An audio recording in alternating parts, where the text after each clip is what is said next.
You're listening to WQEE 99.1 FM, The Key in Noonan, Georgia, home of Braves Country with Mac Magee and the Armchair Quarterbacks, weekdays, 3 p.m. Eastern to 5 p.m. Eastern, right here on The Key and YouTube.com at Braves Country. Tom has been a teacher for over 40 years. One day, I think one of the students had asked the question and he didn't remember the answer. And I also noticed that he was letting his class out earlier than they were supposed to let out. I was really starting to worry. Levi and I talked about how it would change our lives, but he was there beside me. When something feels different, it could be Alzheimer's. Now is the time to talk. Visit alz.org/ourstories to learn more. A message from the Alzheimer's Association and the Ad Council. Hey folks, this is Mark White with The Mark White Show, and you can tune into The Mark White Show every Saturday from 11 a.m. to 12 p.m. right here on Rock 99, WQEE The Key, the home of Southern sports and talk. Are you looking for a reliable dental practice that not only cares about your teeth, but is friendly to work with? How about one that offers great deals and new patient promotions? Well, your search is over. Most Valuable Smiles in downtown Eatonton, Georgia is committed to giving you the biggest and brightest smile. Right now, get a $99 new patient special, including x-rays and exam. Maybe you're looking for veneers. Most Valuable Smiles veneer special includes one free veneer with every 5 purchased. Or get that bright white smile you've always wanted by taking advantage of an exclusive $100 off Zoom whitening treatment when you book today. And don't forget that 2022 is almost over. That means most insurance policies will reset by the new year, and to avoid losing that extra money, you need to use it or lose it. Book an appointment today with Most Valuable Smiles in downtown Eatonton to lock in these exclusive deals. Call 706-623-0318 or visit mostvaluablesmiles.com. Enjoy sun-drenched days, epic stays, and plenty of room to roam in Greater Fort Lauderdale. Our hotels, attractions, and restaurants have taken the Visit Lauderdale's Safe and Clean pledge, so you can relax and explore with confidence. When you're ready for that well-deserved staycation, our 23 miles of golden beaches await. Find wide-open spaces to hike, bike, kayak, and paddleboard. Visit your favorite attractions, then dine out in style in dining rooms or al fresco on waterfront patios. Learn more at sunny.org. It all starts with just one thing. When recycling, rinse out jars and cans, and avoid recycling wax paper or paper soiled with food. This will reduce recycling contamination. Find tips and more at onethingus.com. What's your one thing? Hey sports fans, The Key has a brand new show. Braves Country is coming your way weekdays 3 p.m. Eastern to 5 p.m. Eastern. Drive time on WQEE. Braves Country is a Southern sports talk show with Mac Magee and the Armchair Quarterbacks. We'll be talking the Atlanta Braves and Major League Baseball, along with everything important to sports fans in Braves Country. The SEC, ACC, Big Ten, and the National Football League, and the big sports news of the day. That's Braves Country with Mac Magee and the Armchair Quarterbacks. Weekdays, 3 p.m. to 5 p.m. right here on WQEE The Key, 99.1 FM, and simulcasting on youtube.com/at Braves Country.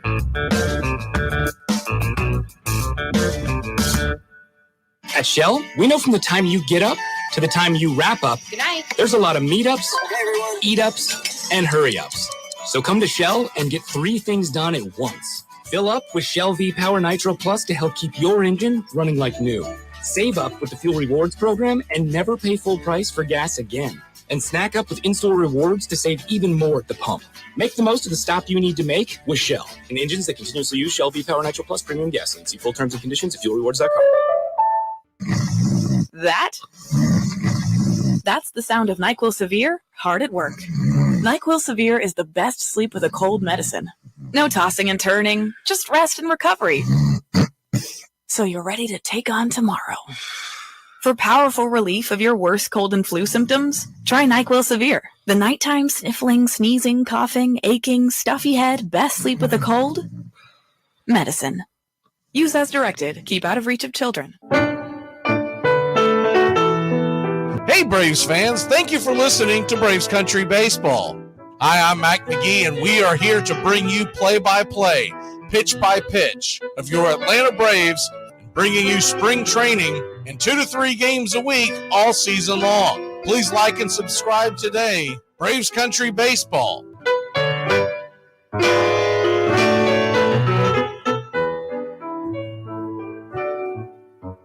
Winter is the perfect time to start planning for your healthy, pest-free spring lawn with True Green, America's #1 lawn care company. True Green's science-based approach and local expertise will help give your lawn the year-round care it needs to be thick and weed-free. Go to truegreen.com. Just call 866-946-5956 or go to truegreen.com today and get a lawn to be proud of. Hey, sports fans, it's Rod Peterson here, host of The Rod Peterson Show, inviting you to join us daily for 2 hours of Atlanta's funnest sports talk right here on WQEE. I say fun because it is. You've never heard a show like it because we make the listeners a part of the show every day between noon and 2 p.m. Eastern. You'll hear plenty of the best sports talk, including the latest on the Falcons, the Braves, and more. And who knows, you might even hear you. That's the Rod Peterson Show, daily at noon, right here on WQEE 99.1 FM. It's the best in sports and entertainment, and get locked in and locked down with Rhino Radio Penitentiary, 7 a.m. to 10 a.m. with your host, me, Ryan O'Neill, each and every morning, right here with the best in sports and entertainment, all the way from professional sports to college sports to River Dragons hockey and everything in between, including some of the very best local and national guests. It's the Rhino Radio Penitentiary, 7 a.m. to 10 a.m. Monday through Fridays, right here on 99.1 FM WQEE. Hey, sports fans. Weekdays, 3 p.m. Eastern to 5 p.m. Eastern. Drive Time on WQEE. Braves Country is a Southern sports talk show with Mac Magee and the Armchair Quarterbacks. That's Braves Country with Mac Magee and the Armchair Quarterbacks. Weekdays, 3 p.m. to 5 p.m. right here on WQEE 99.1 FM. You're listening to WQEE 99.1 FM, The Key in Noonan, Georgia. Armchair. You're listening to the Armchair Quarterbacks Sports Radio, #1 sports station. Good afternoon, and this is your Armchair Quarterbacks Sports Flash. Major League Baseball, Monday evening, pretty big slate, and none more important than 7:20 first pitch, Marlins at Braves. Atlanta Braves will send Spencer Strider to the mound, Cabrera for the Marlins. Strider comes in 2-0 with a 2.45 ERA. Cabrera 1-1 and a 4.08. Other games around the diamond, Rockies at Guardians at 6. Gomber versus Quantrell. Red Sox and Orioles, 6:35. Chris Sale versus Kramer. Astros and Rays at 6:40. Urquidy versus Taj Bradley, the rookie phenom. Eovaldi versus Lodolo as the Rangers invade Cincinnati to take on the Reds. White Sox and Blue Jays, 7:07. Lynn and Bassett go head-to-head with a combined 13 ERA. Tigers and Brewers, Detroit. Boyd goes to the hill. Milwaukee, it's Ray. And also at 7:40, Yankees and Twins, Brito versus Sonny Gray. Sonny Gray comes into the night 2-0 with a .82 ERA. At 9:38 on FS1, A's at Angels, Waldichuk and Suarez head-to-head. And the Royals and Diamondbacks at 9:40, Keller versus Henry. 9:45, the late pitch in Major League Baseball. The St. Louis Cardinals traveled to San Francisco to take on the Giants at Oracle Park. It'll be Cobb versus Montgomery out in the Bay. NBA playoffs tonight, Bucks at the Heat. Miami leads the series 2-1. Bucks come in a 7.5-point favorite, over under 218.5. And the Grizzlies are back at it with the Lakers, 10 o'clock on TNT. LA, 4.5-point favorite, over under 222. Lakers lead the series 2-1. On the ice, you got 4 tonight. On TBS, Maple Leafs and Lightning at 7:30. Toronto leads the series 2-1. At 7 o'clock on ESPN, Devils and Rangers. New York hosting with a 2-1 series lead. At 9:30 on the 4-letter, Golden Knights are at the Jets. Vegas, a 2-1 series advantage. While the late drop at 10 Eastern, TBS, the Avalanche, leading the series 2-1 against the Kraken. They're in Seattle tonight. And Drew Maggie sat across the Allegheny River from PNC Park in Pittsburgh on Saturday night. The 33-year-old infielder arrived in Pittsburgh around 7 p.m.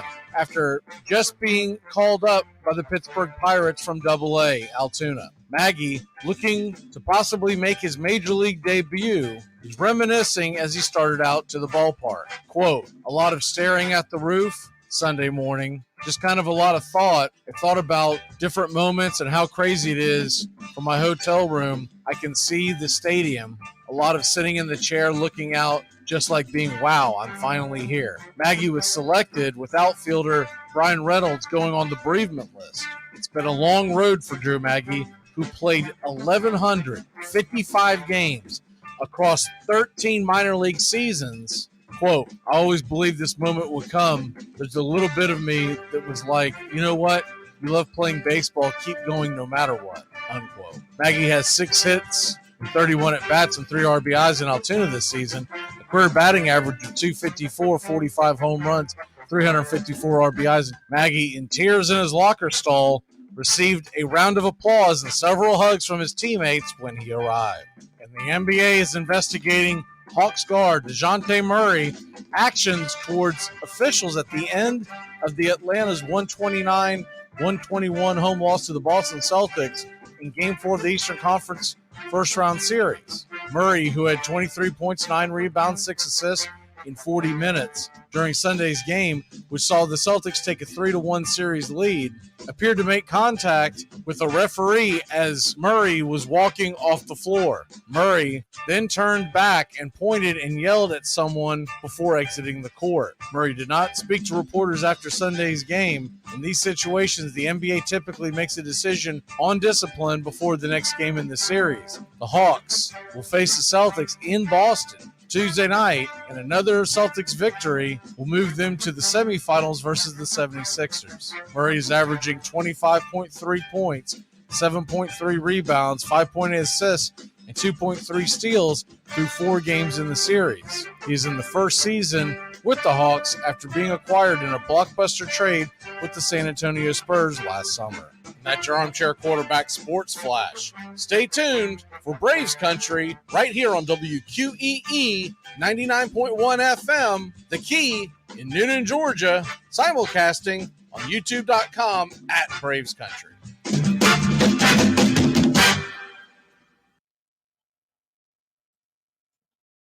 Armchair. There's something kind of about a kid that's never played baseball. We have been hoodwinked, bamboozled, and flat out deceived. Why did you get so drunk? You got drunk. I'm just really exhausted. What's in that cup? Rum and Cokes. Do you have any idea how important this is? We're trying to save the pub cup. Really? This is what you're doing? This is what you're doing? Chief, what do you want to do tonight? The same thing we do every night. Try to take over the world. 106 miles to Chicago. We got a full tank of gas, half a pack of cigarettes. It's dark, and we're wearing sunglasses. Hit it. Armchair. YouTube Live. Radio station. The radio station you can call your own. Do you know what listeners like about our station? I like everything. It's always on my radio. We never stop the music, except for now, when I talk. You're listening to Braves Country with Mac Magee and the Armchair Quarterbacks. We're here live weekdays, 3 p.m. Eastern to 5 p.m. Eastern, WQEE 99.1 FM, The Key, and simulcasting on youtube.com/@BravesCountry. Your first choice for Southern sports. Good afternoon. I'm Mac Magee, and I don't know much, but I know one thing. This weekend sucked. God bless, getting swept. We were all excited. What was that? Armchair. Community Access Channel. He's the armchair quarterback. He's full of beer and he's full of snacks. The all-American man with a crew in his head. Yeah, the armchair quarterback. Hey, howdy, hi, and how the hell are you? Well, I've been better. That was a rough one to take, Braves fans. Was not expecting taking it on the chin like that. My word, the Atlanta Braves get swept at home for the first time. Now, the good news is we got swept at home for the first time since 2021, the year we won the World Series. So that's the good news on that front, that we and I remember that one.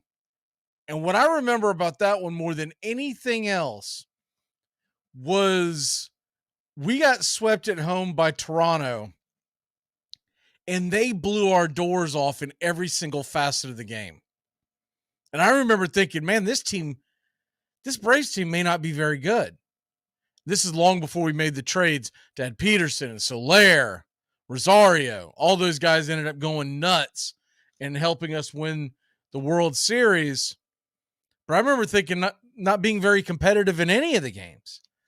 Different situation this weekend. Our bullpen just let us down. We got good starts from all three of our starters. You really can't complain about a single one of them.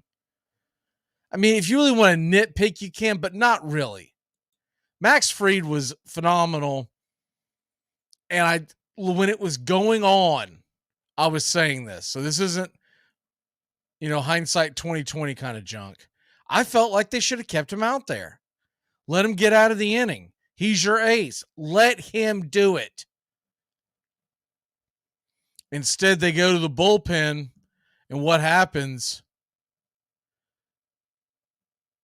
We end up with basically a mess.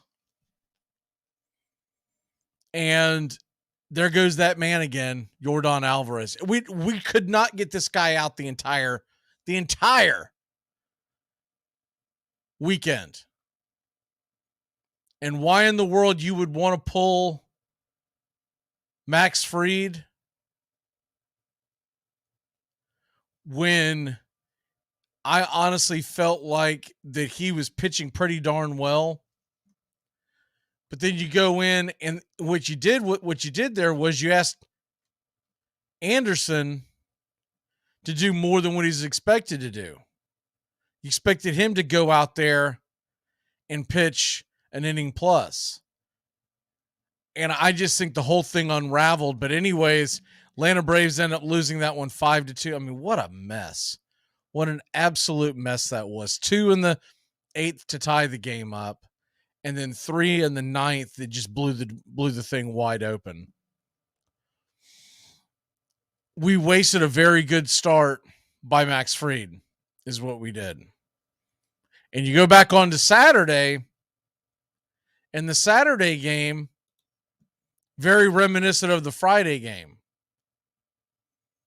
Now, Kyle Wright, I thought pitched pretty well. They may have pushed their luck a little too much, sending him back out there. Kyle Wright is still coming off the injury in the late start, and he is not a guy that I want to go send out there to the 6th inning against that lineup. We paid dearly for that. And then you go back to Friday night, and Friday night, look, you can't ask any more from Bryce Elder than what you got. Bryce Elder went out there on Friday night against the Houston Astros and went 6 innings, no earned runs, 6 strikeouts. Jesse Chavez just spit the bit. Jesse Chavez, right? I mean, he'd been perfect all year long. And he came in and just had an absolute terrible, and I mean terrible, beginning, ending the entire inning. So the game ends up getting out of control, and once again, it ends up being, God bless, I'll tell you what, that Yordan Alvarez, he is going to be a problem for a very long time. For the American League, for Major League Baseball. This guy's only 25 years old. And he reminds me so much of his swing and the way that he steps up in big moments. He reminds me so much of Big Papi. He just has that natural swing, and and even if you have a lefty in there, he is so damn hard to get out.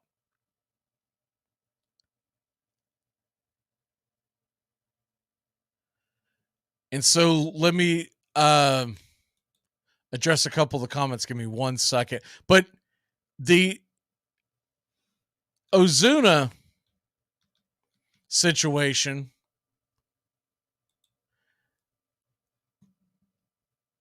let me wrap up the thoughts on the whole Astros series.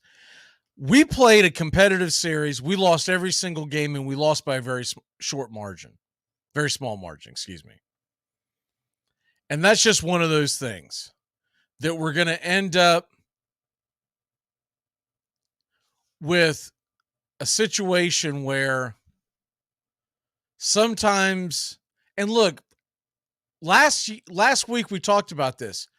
You're going to play 162 games. Everybody's going to win a third. Everybody's going to lose a third. It's that middle third that's going to decide whether or not you're a good team, a great team, etc. We had a bad stretch, and it was terrible, and it's really bad because you did it at home. Now, the only plus I can take from this is this. Houston had not been playing great baseball. They finally stepped in and played really well. And we lost 3 very close games to the defending world champions, and there's a reason why they're the defending world champions. Now, the good news is we see them again in October, which would be the only way that we would meet up with the Astros again. We do not have another series with them. I'm sure most of y'all are thinking, thank God for that. That buzzsaw. But when we go to see them in October, let's say they're on the other side and we're in the World Series, they're in the World Series. The one thing you can say is that this might be a motivating factor. The other thing is we should have Harris. We should have Darnode. And it's looking more and more like Soroka is on his way back. And more on Soroka in a moment.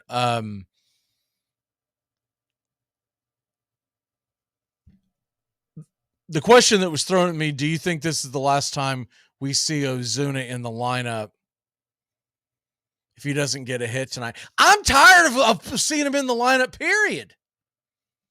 I don't care if he does get a hit. Whoopity-doo. Even a blind squirrel finds an acorn. This guy is absolutely, positively... trying to think of the best actual word for this without getting too crass. He's useless in the sense that he's got a batting average below 100.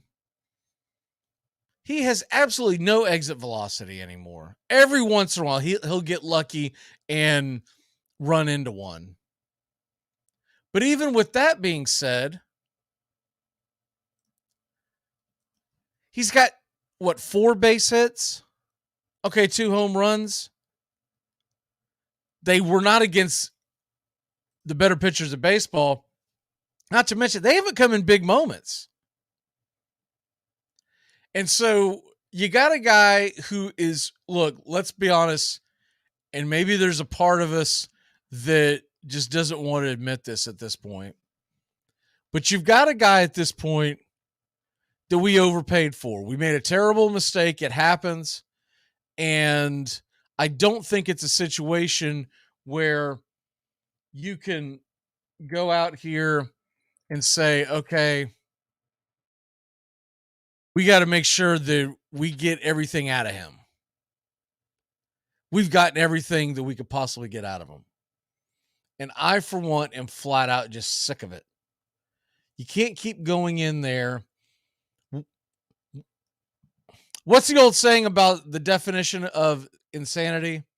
Doing the same thing over and over and over again and expecting different results. Well, right now, Snicker, Anthopoulos, the entire Braves organization, they're insane. Because this is the same thing over and over and over again. And we're expecting him to go out there and put up big numbers. It's impossible. It is absolutely impossible at this point. And I don't see how in the world we can continue. There's the lineup on the screen, by the way. So I'm going to go through the lineup real quick for tonight's game. Get you ready for Braves Marlins, game 1 of a 4-game series. We've got the better pitching matchup tonight. Cabrera, he's got some strikeout stuff, but he's a guy that really likes to walk. He can get gotten to if you work the counts. I suspect the Braves are going to put some runs up tonight. And Strider, against this Marlins lineup, I'm expecting him to go out there 5-6 strong, 2 runs or less. And this is a guy, the way they have paid him, the way they're going to lock in around him, and the Fried pitched a great game. It wasn't like it had anything to do with Fried not doing anything. Realize something, too. The Braves face 3 very good pitchers in their own right. Framber Valdez is filthy. I don't think Christian Javier has ever gotten the respect he needs to get in Major League Baseball. Remember, he was the guy that went into Yankee Stadium last year and had the combined no-no.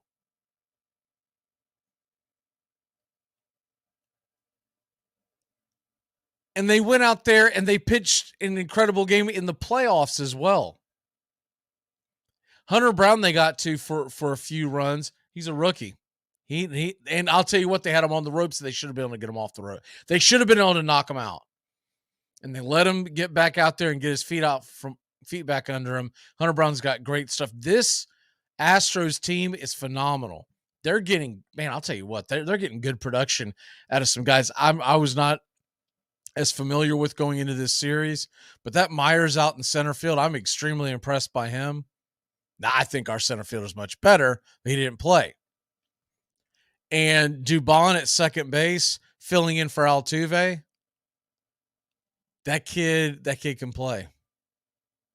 And he's an older, almost journeyman type. I want to say he's 30, 31, something like that. I remember looking up while doing the games this weekend.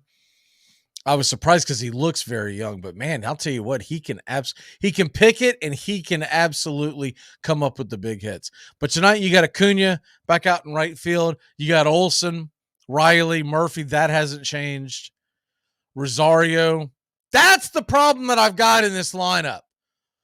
Even as much as Ozuna has disappointed, Eddie Rosario does not belong number 5 in this lineup. Eddie Rosario is not playing good baseball. And I can't keep going off of what his ability is, what his projections are. He's batting 192 this year. 192.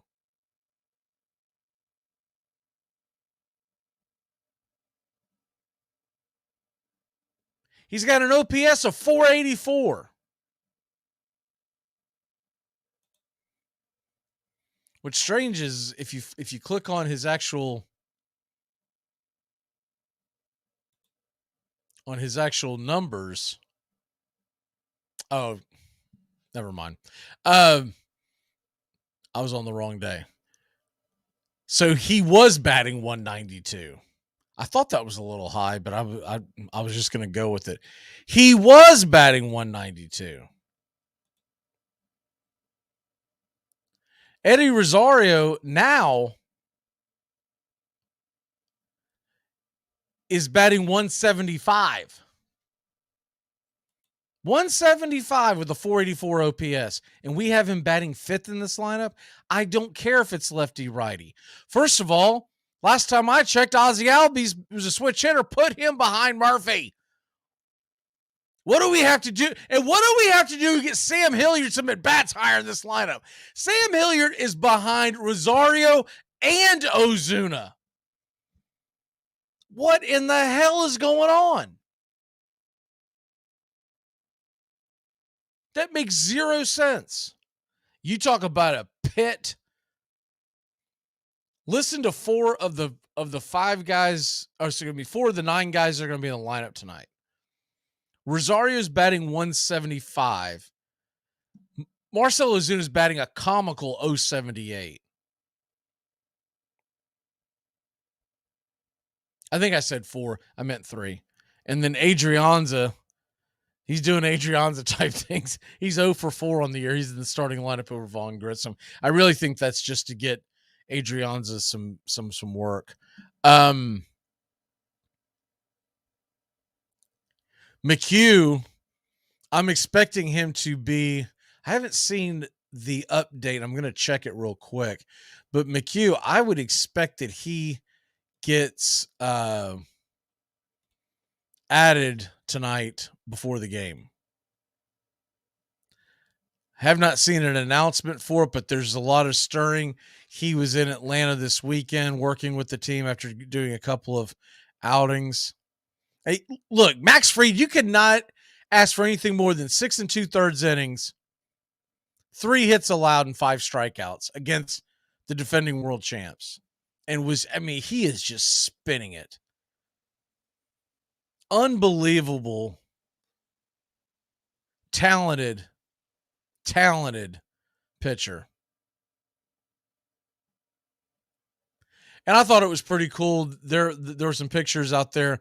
Max Fried and Ozzie Albies, I guess, went to the Hawks game. And even though the Hawks lost or whatnot, I think it's cool that they go out there and support the home team. We'll talk more about the Hawks here in a second, but by the way, in case I forget to mention it later, happy birthday, Chipper Jones. Also, happy birthday, Andrew Jones. His birthday, I believe, was yesterday. So Andrew Jones, I have it jotted down here somewhere. He turns. This one shocked me. He's 46. I thought Andrew Jones would be older. It feels like Chipper Jones being 51 would be older. But I guess it's just because they've been gone so long, just in your mind, it feels like it's been just ages ago, but I guess it hasn't been as long as I realized. But I think the reason why Andrew Jones feels so much older to me, because it has been 15 years since he's been in an Atlanta Braves uniform. But happy birthday to the Joneses. I never realized that the two of them have birthdays right next to each other, back to back. One more thing they have in common. But this Braves lineup, this is a sad state of affairs for tonight. I'm not digging the fact that we've got Ozuna and Adrianza and Rosario all in the lineup tonight. You got to give me a puncher's chance to take one of them out. Why is it Vaughn Grissom designated hitting if you want to give him the day off and sit Ozuna's fat butt on the side? He's not worth 2 ounces of anything. If he gets on, let's say he dribbles one into the infield somehow, he's not a threat to score. What's the game plan here? Ozuna finds somehow to get on, and Adrianza is going to drive him in. I tell you right now, the only smart thing they did with the Rosario, Ozuna, Adrianza thing, and maybe this is where they're going with this, they didn't put any of them back to back because they don't want back to back outs. But I still think these are rally killers. Unless there's something going on with Vaughn Grissom that I'm not aware of, Vaughn Grissom should be designated hitting. There's no way on God's green earth that Marcell Ozuna should ever be an Atlanta Braves lineup ever again.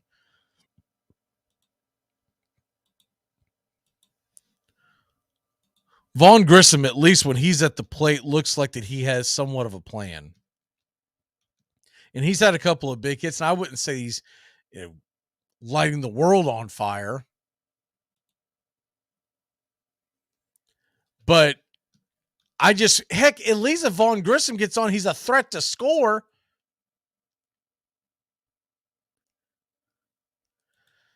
Just unbelievable. Right now, Vaughn Grissom's batting .273. Over, what did I say it was? 078. And I get that you might want to give him a day off. I totally get that part. Like I said, unless there's something that I'm not familiar with Vaughn Grissom, this might just be a day off. But why not put him in the... You're going to give him a day off? Why not put him at the DH spot? And what I'm looking at right now from Yahoo Sports, it looks like that it's just a day off. So very little offense can you expect it from the bottom of the lineup. Now, stranger things have happened. Maybe they'll go out there, but that just means Spencer Strider better be on tonight. He better be on. By the way, there's breaking news. De'Aaron Fox fractured tip of his left index finger in Game 4. I mean, you got to toughen up, Buttercup. These are the playoffs. Fractured tip of the left index finger. I'd say that he's just going to wrap that and got to go. Now, whether that's going to affect his shooting is a totally different situation. By the way, did you see how the NBA got Dylan Brooks kicked out of the game? He barely contacted LeBron. They kicked him out. Man, that's what you get for shooting your mouth off, man. They are not going to let you bash who they think is their bell cow, although numbers have shown that when he's not in the playoffs, the viewing numbers actually go up. But that's some funny stuff. That is some funny stuff. I was watching that game live, and I saw... And the meme that's going around with him looking, or the picture, whatever you want to call it, where he's just giving that look like, really? You're kicking me out for this? That was just classic. But back to the Braves real quick. This is just, this is going to be a game where the top of that lineup better rake. Acuna, Olsen, Riley, Murphy, and Rosario, for that matter. If you're going to be in the lineup, you need to start getting some bases. He's 10 for 57 with 1 home run and 1 RBI. And he's sitting in the middle of your lineup with 1 RBI. And this is not that small of a sample size. 57 at bats. You expect the guy to be hitting much closer to 250. He's not Gold Glove out there. He's supposed to have a decent bat. He's a solid, okay glove. But Rosario is supposed to be there for hitting. And until he turns around, and I'm not saying he can't turn it around, but until he turns it around, can we lower him in the lineup a little bit? Can we quit acting like this is 2021 October Eddie Rosario and go off of face value of what it is? It's a guy who's batting 175. I still don't think Ozzie Albies has hit his stride anywhere close to it, and he's hitting 244. Why in the hell is he not up higher?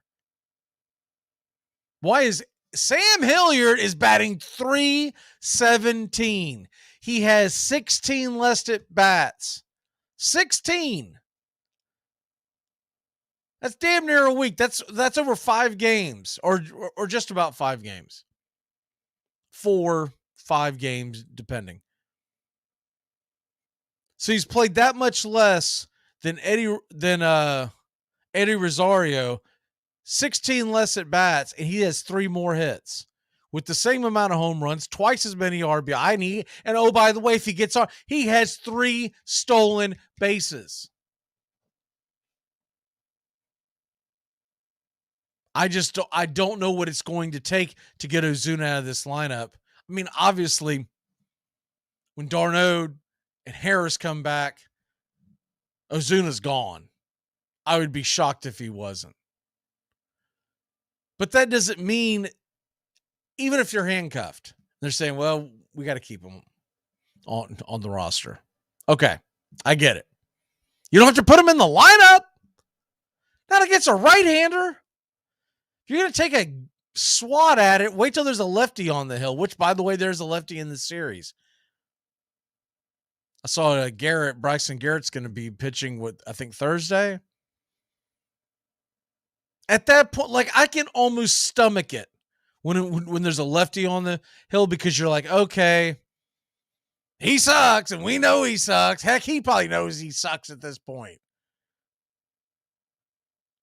But we're going to give him a puncher's chance because we're going to put him against a lefty. You're putting him against a righty with swing and miss stuff. This is a disaster. Unless he just grooves one right across the plate. This is an 0 for 3, 0 for 4 waiting to happen.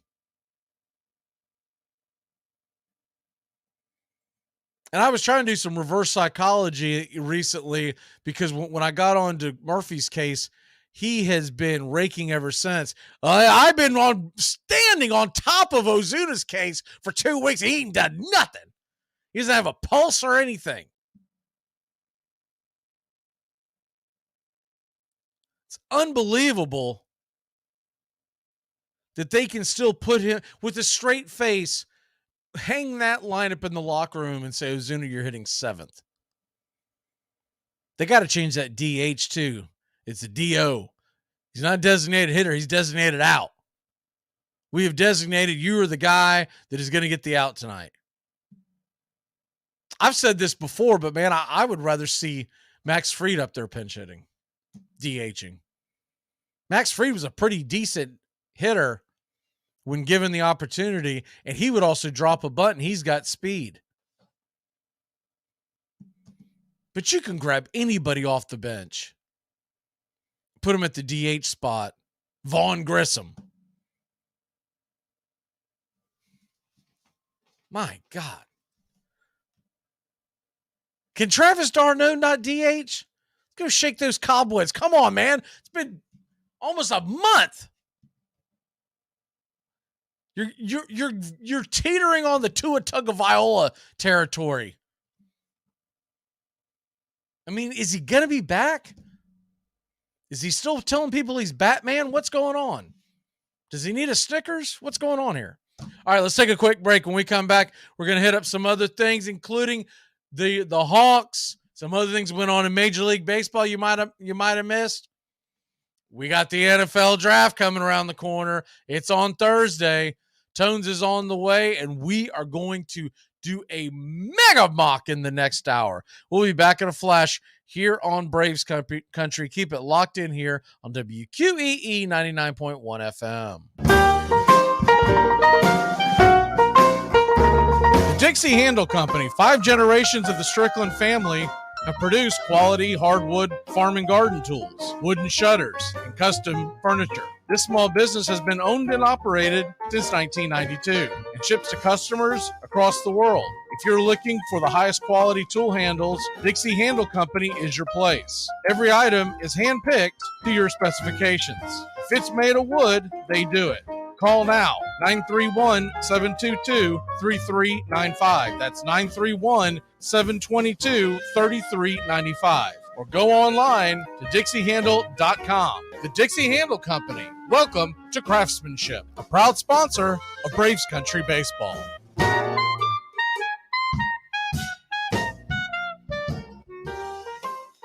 "15 minutes could save you 15% or more." Is that Shakespeare? Nope, it's Geico. Yeah, that's Shakespeare from one of his unpublished works. Oh, it be not for awakening. Nay, giveth thou the berries. For 15 minutes could save you 15% or more. No, it's from Geico, because they help save people money. Well, I hate to break it to you, but Geico got it from Shakespeare. Geico. 15 minutes could save you 15% or more. It all starts with just one thing. When recycling, rinse out jars and cans, and avoid recycling wax paper or paper soiled with food. This will reduce recycling contamination. Find tips and more at onethingus.com. What's your one thing? You're listening to WQEE 99.1 FM, The Key in Noonan, Georgia, home of Braves Country with Mac Magee and the Armchair Quarterbacks, weekdays, 3 p.m. Eastern to 5 p.m. Eastern, right here on The Key and YouTube.com at Braves Country. The decision to have the kids earn their jersey numbers, is there a story behind that, and what are you hoping that creates? I'm old school. Anybody here over 45? Didn't we have to earn every darn thing we got? Ain't nobody gave us nothing. So this whole new thing. First of all, we got this new thing now in college football about double numbers. We didn't have. If somebody gave you a double number in college, that assured that you weren't gonna play. That's how it was, wasn't it? Now it's like normal. You got to earn stuff. Ain't nobody giving you nothing. We got kids, they ain't played a snap, and you want to be one? You know what number one meant back in the day for us? That you were that one.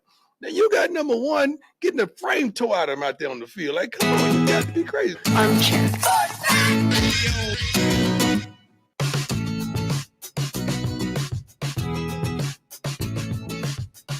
Welcome back. Braves Country Baseball. No, I'm sorry, Braves Country Today. Sorry, I got too many hats that I wear nowadays. Braves Country Today. Braves Country Baseball, we will have the Tuesday night game for you. We're ramping up that schedule. We'll get more into that as it goes on. But this week is a busy, busy week on Braves Country Baseball. So we're going to bring you the Tuesday night game, the Wednesday day game. I think that's a 12:20 first pitch. It's one of those businessman specials, the getaway day, because we're going to be playing the Marlins 4 games. That's the 4th game. And then we're getting on a plane heading to New York to take on those Mets. A 4-game wraparound series Friday to Monday. And the plan is to bring you every single game of that series right here on Braves Country HD. So it's a Friday night, Saturday afternoon, I believe 4:00, 4:10. I have to double check that because the Mets, all these teams, I talked about that before, but all these teams have such weird times that they start their games, just like the Braves do with the 7:20 thing. And I still say that they all need to get in uniform. Everyone either needs to start their game at 5 past the hour, 10 past, whatever it is, just so we all know.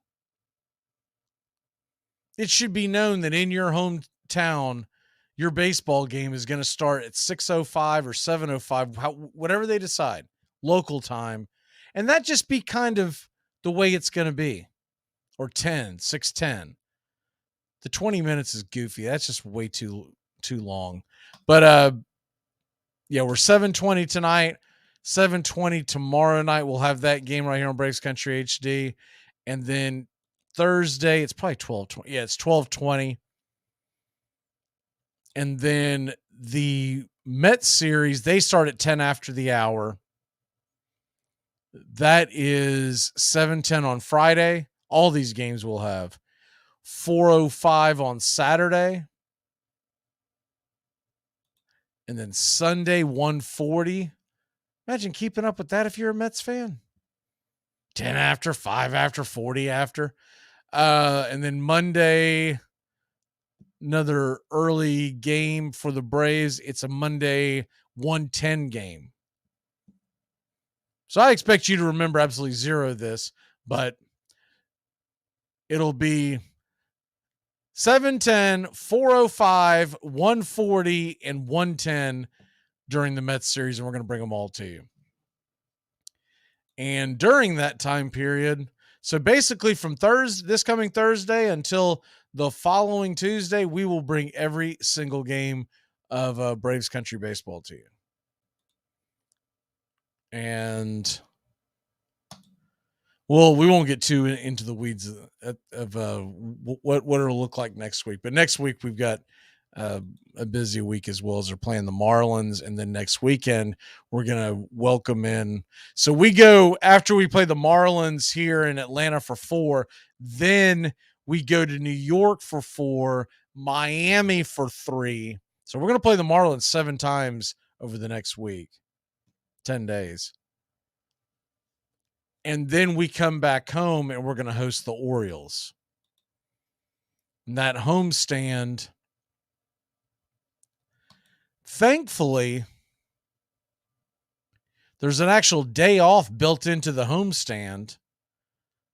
I mean, this early schedule has been brutal for the Braves. I mean, just very rare days off. And look, it took its toll in the bullpen this weekend.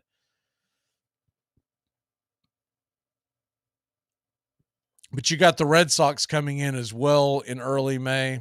So Red Sox and Orioles. So after we do this sandwich of Marlins, Mets, Marlins, then we're going to welcome in the AL East of Red Sox and Orioles. Looking forward to that. And we're actually planning on, me and my wife and a few others are planning on going up to Boston for the Red Sox Braves series, but that's not until late July. We'll make sure to tell everyone about that as that gets close. As obviously it'll be very difficult to do the games in Fenway Park if we're sitting in Fenway Park, because I don't think they're going to welcome us in with open arms and give me a booth right there. Say, oh yeah, man, go ahead and load your stuff up. Can we help you in? Yeah. So that's what the Braves look like over the next couple of weeks. And after that, we go back out on the road again. And strangely enough, it's the AL East again. We're heading to Toronto to take on the Bluejays. Middle of May. Now, this is a weird one. Why do we go all the way up to Toronto and then backtrack and head back to Texas? Shouldn't we have played Toronto when we were up there messing around with the Mets? Not that everybody really wants that. Nobody really wants to see that Toronto offense after you played the Mets a 4-game series. But you get my drift as far as the travel. I mean, that's going to be hell on our bullpen anyways. Blue Jays and Rangers. Woo. Those are some stout offenses that we're going to be going into the teeth of in the middle of May.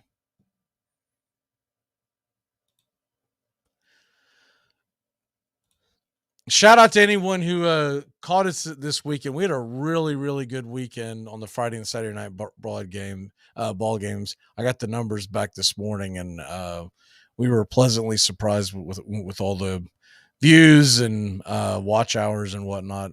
Didn't expect that big of a following this weekend. But back to what's going on right here, right now. Wanted to touch on a little bit. I've got it pulled up on one of the newest mock drafts that they have in the NFL. Because you got the NFL draft coming, and it's going to be here sooner than later. It's going to be here Thursday. I think we all know come Thursday,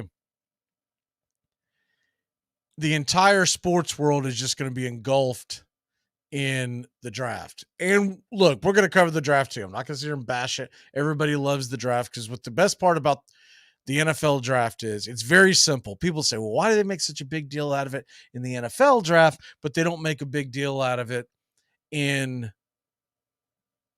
baseball draft, basketball draft is Basketball draft really is brutal to watch nowadays. The baseball draft, they're doing better at it. They still have the biggest problem is the fact that not enough people watch college baseball.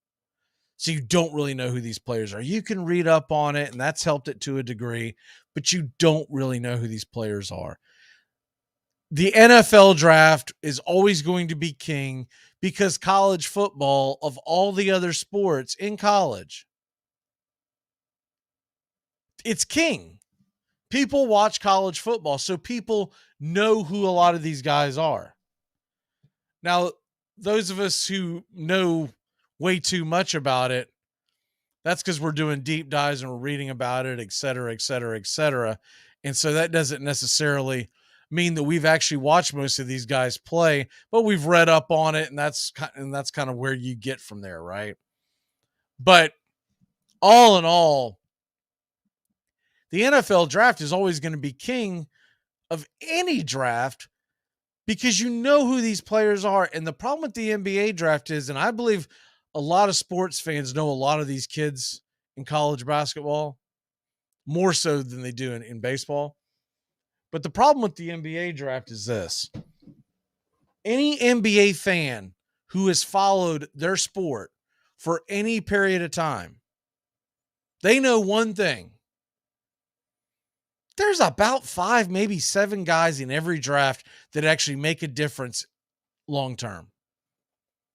And that's a really hard thing to sell to a fan. So you've got the top 5, the lottery picks, and even the lottery picks, you're only talking about a third of those guys making a difference. It's usually like 3 or 4 guys in the lottery and 2 or 3 guys later in the draft. You don't really know who they are, but they'll pan out down the road. But if you looked at lottery picks, if you looked at the top 5 picks in the NBA draft, and maybe we'll do that as we get closer to that. If you look at the NBA draft, the top 5 picks over the last decade, it's a small percentage of guys who have actually remember when the Celtics drafted Tatum and the Celtics drafted Brown and the Sixers were spitting the bit left and right? Remember they drafted the Markelle Fultz kid and the other kid, oh goodness, Ingram. Oh, is that his name? No, not Ingram. His name's escaping. I can see his face is plain as day. But you've got all these guys that they draft in the NBA high, and they just, for whatever reason, they don't pan out. And there's a million reasons why they don't pan out. But basically, the NBA is a much different animal than college basketball. In college basketball, they play a much different style in college basketball, and it's very difficult to project these guys out. In the NFL, you're drafting kids, and look, not to say that college football is anything close to what the NFL football game is, but there's a lot of comparisons that can be made, and it's easier for fans to identify with who Bryce Young is, who CJ Stroud is. And most of your football fans who don't even know that much, they still have a very strong opinion on who their team should draft. And whether it's because they've listened to shows or they've read articles or whatever, they're invested, because when they go to talk about it,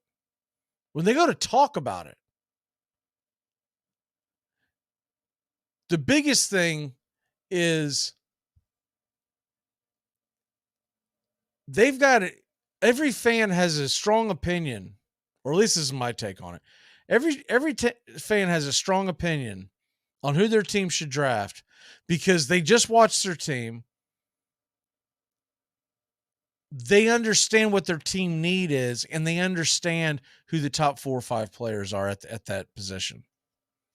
And it becomes more and more obvious to a fan on what they need if you're in this game, in this day and age, if you like a quarterback. But the most recent one that I saw here was Bryce Young going to the Panthers, which everyone believes is a done deal, and I do as well. Will Levis going to Texans. Arizona drafted. Now, what I did like about this, they didn't do a bunch of trades. Arizona drafts Will Anderson, which I do believe that he is the best defensive player in the draft. Will Anderson going to Arizona at 3. The Colts grabbing CJ Stroud at 4. And then Tyree Wilson, edge rusher from Texas Tech, going 5. Witherspoon of Illinois going 6. What were some of the other ones that jumped out? Bijan Robinson going to the Atlanta Falcons at 8, and I love that one. I don't think it's going to happen, but it would be fun if it did. Bijan Robinson is a real playmaker, and with the stable of running backs that the Falcons already have, that could be fun. That could be a lot of fun. Then they've got Jalen Carter going to number 9, the Bears. That would be a great fit for the Bears. I don't know if he's going to fall that far, but that would be a great fit for the Bears. I still feel like Jalen Carter is going to end up in Detroit. I don't think he gets past number 6. Because when you have a chance to get a guy who's going to disrupt the line of scrimmage like Carter can, is Detroit really going to pass on that? Dan Campbell seems like the type of guy that wants a Jalen Carter.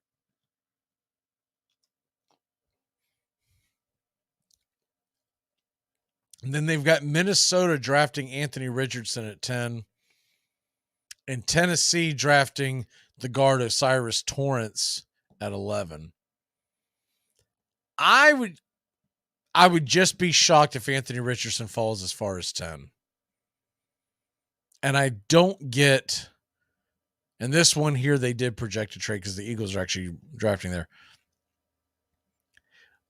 If you're a Tennessee Titan fan and you're thinking we need to get a quarterback, I would not be complacent and just sit there at 11. I would trade up. If you want one of those top 3 guys, in my book, it's top 3. And that's Young, that's Stroud, and that's Richardson. I'm not a Will Levis guy. I could be horribly wrong about this. I've been wrong about some quarterbacks in the past. I've been right about some quarterbacks in the past. But I just don't think Levis is worth the number 2 pick to Houston. And I think that's going to be a hard sell to their fan base if they draft him. He's not the mobile quarterback that the other 3 are. And this game is turning into a mobile quarterback sport. So I would just be shocked if he falls that far. Or some of the other ones. Peter Skoronski, some of these drafts have him falling to the Falcons. This one has him going to the Jets at 13.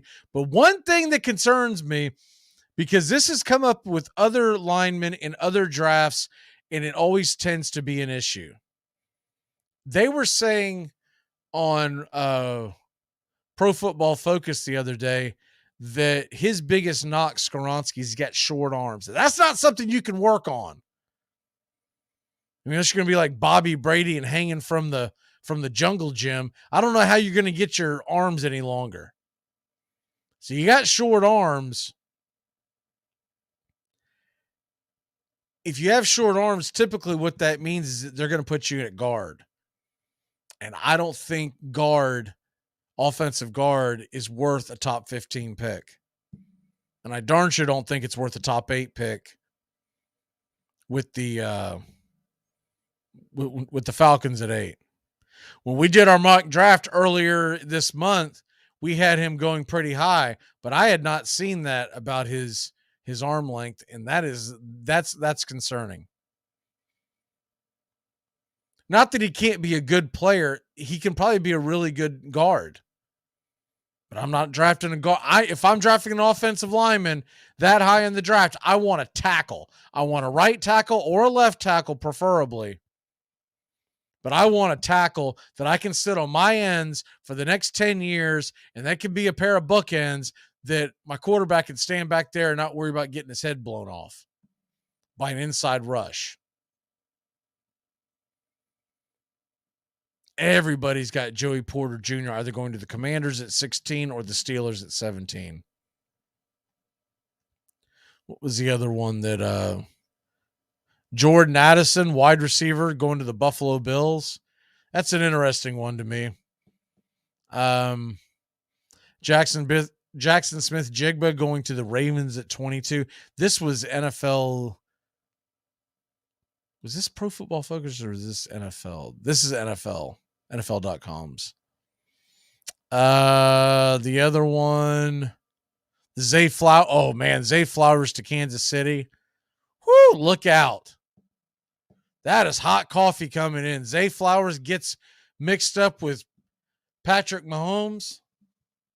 If you haven't watched Zay Flowers play at Boston College, Zay Flowers is an elite receiver. He's going to be a problem for anyone on the next level. You Giants fans have got Jalen Hyatt from the Tennessee Volunteers who can really stretch the field going to the Giants at 25. Cowboy fans, you got Trent Simpson, linebacker from Clemson, going at 26. Thought there was another one that jumped out at me at the first. This one, I haven't gone much higher. This one has Miles Murphy going to the number 29 pick to the Saints.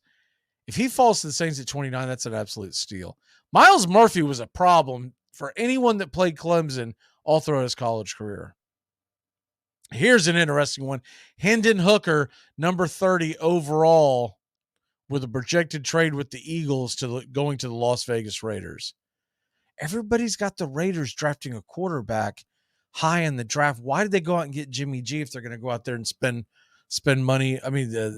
Spend a number one pick. Do you go out there and get Jimmy G? Not saying you don't draft a quarterback, but aren't you going to draft a quarterback a little later in the draft?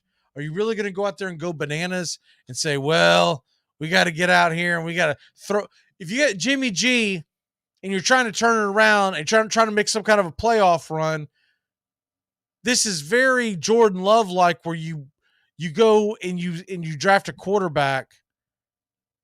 Totally different situation that you have in Tennessee, where the Titans have a quarterback on his way out. A 1 year left with Tannehill. They draft a quarterback. Look, it is what it is, guy. We got to look out for the future. Jimmy G just came in. Drafting a quarterback, to me, it seems kind of goofy. Almost like, was a Raiders fan doing this draft? That's all I'm saying. All right, we got to take a quick break. When we come back, Tones is on the way. We're going to do our mock draft cram session. We're doing about 8 or 9 picks next hour. Keep it locked in here, and we're going to get into our picks of the night for Major League Baseball and look at the lines for the NHL, the NBA. We'll be back in a flash here on Braves Country. Keep it locked in here to 99.1 FM and Braves Country HD on YouTube. Armchair. You're listening to WQEE 99.1 FM, The Key in Noonan, Georgia. Armchair. You're listening to the Armchair Quarterback Sports Radio, #1 sports station. Good afternoon, and this is your Armchair Quarterbacks Sports Flash. Major League Baseball, Monday evening, pretty big slate, and none more important than 7:20 first pitch, Marlins at Braves. Atlanta Braves will send Spencer Strider to the mound, Cabrera for the Marlins. Strider comes in 2-0 with a 2.45 ERA. Cabrera 1-1 and a 4.08. Other games around the diamond, Rockies at Guardians at 6. Gomber versus Quantrell. Red Sox and Orioles, 6:35. Chris Sale versus Kramer.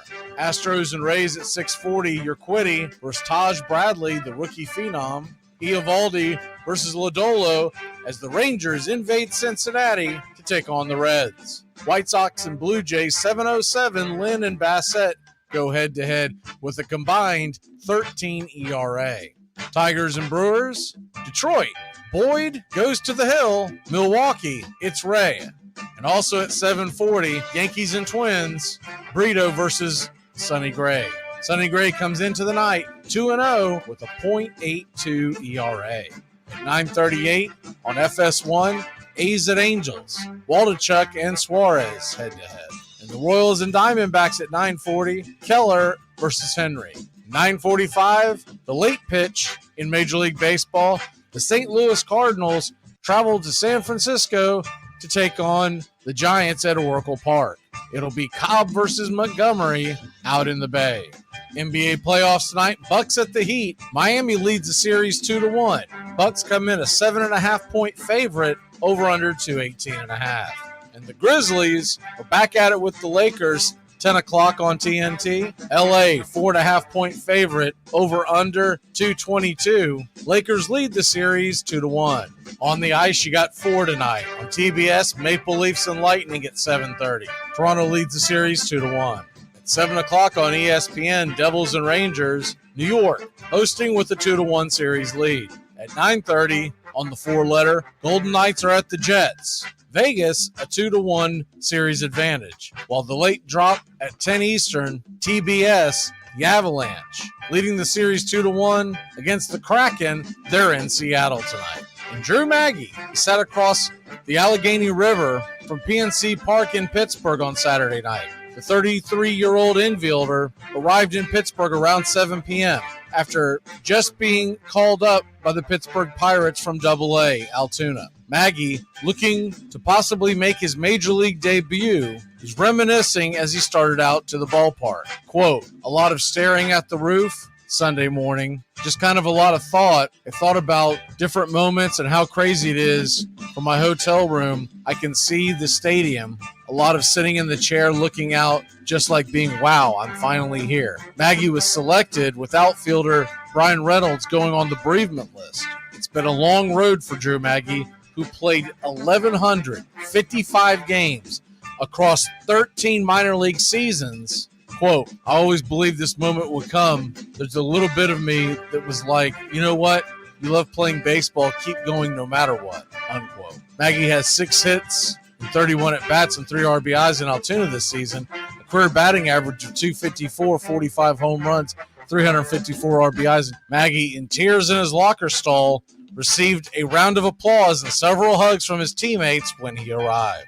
And the NBA is investigating Hawks guard DeJounte Murray actions towards officials at the end of the Atlanta's 129-121 home loss to the Boston Celtics in Game 4 of the Eastern Conference first-round series. Murray, who had 23 points, 9 rebounds, 6 assists in 40 minutes during Sunday's game, which saw the Celtics take a 3-1 series lead, appeared to make contact with a referee as Murray was walking off the floor. Murray then turned back and pointed and yelled at someone before exiting the court. Murray did not speak to reporters after Sunday's game. In these situations, the NBA typically makes a decision on discipline before the next game in the series. The Hawks will face the Celtics in Boston Tuesday night, and another Celtics victory will move them to the semifinals versus the 76ers. Murray is averaging 25.3 points, 7.3 rebounds, 5.8 assists, and 2.3 steals through 4 games in the series. He is in the first season with the Hawks after being acquired in a blockbuster trade with the San Antonio Spurs last summer. And that's your Armchair Quarterback Sports Flash. Stay tuned for Braves Country right here on WQEE 99.1 FM, The Key in Newnan, Georgia, simulcasting on youtube.com at Braves Country.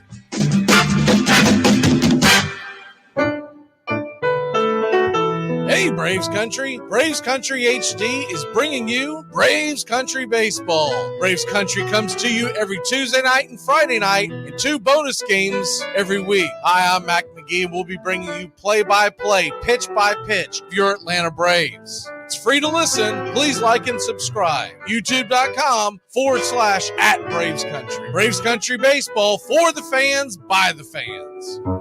It's the best in sports and entertainment, and get locked in and locked down with Rhino Radio Penitentiary, 7 a.m. to 10 a.m. with your host, me, Ryan O'Neill, each and every morning, right here with the best in sports and entertainment, all the way from professional sports to college sports to River Dragons hockey and everything in between, including some of the very best local and national guests. It's the Rhino Radio Penitentiary, 7 a.m. to 10 a.m. Monday through Fridays, right here on 99.1 FM WQEE. Want to chime in? Give us a call. 678-960-9700. That's 678-960-9700.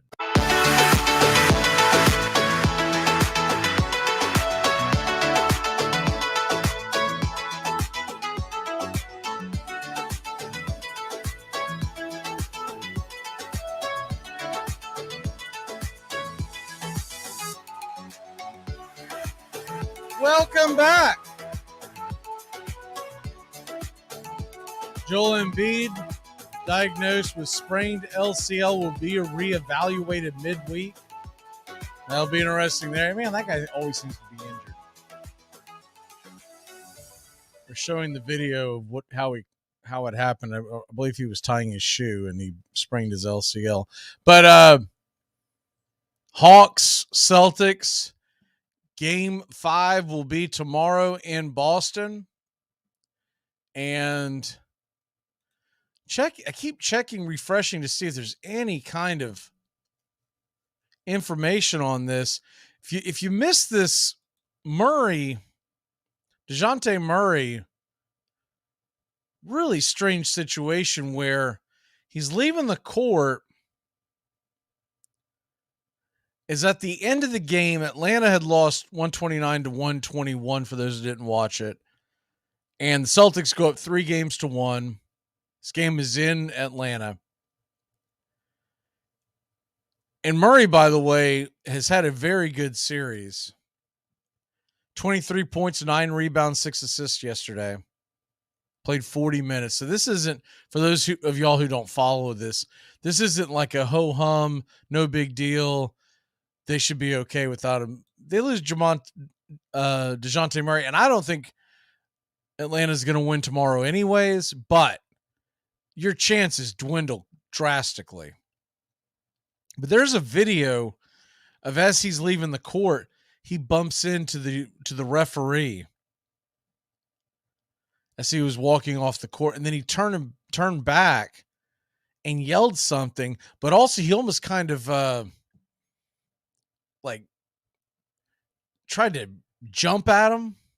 You know that whole I'm doing it on YouTube. You can't see it on radio, but that whole act like you're going to do something like that to a referee. Not a good look. Not a good look at all. And I would suspect he's going to get suspended. I don't know why they haven't announced it yet. It says the NBA is investigating. What is there to investigate? If the referee had voluntarily joined in a game of chicken with DeJounte Murray, I mean, what is there to investigate?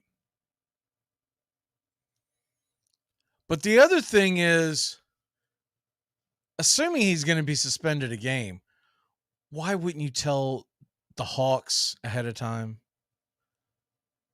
Because they're about to get on a plane to head towards Boston to get ready for tomorrow night's game. If you're going to suspend him, why even have him get on the plane? So if I'm the Hawks, I'm calling them and saying, hey, because they're not going to wait until after the game tomorrow to make the announcement. So they're going to make the suspension, assuming that there's a suspension. They're going to make the suspension announcement before the game. Why not go ahead and tell the Hawks ahead of time?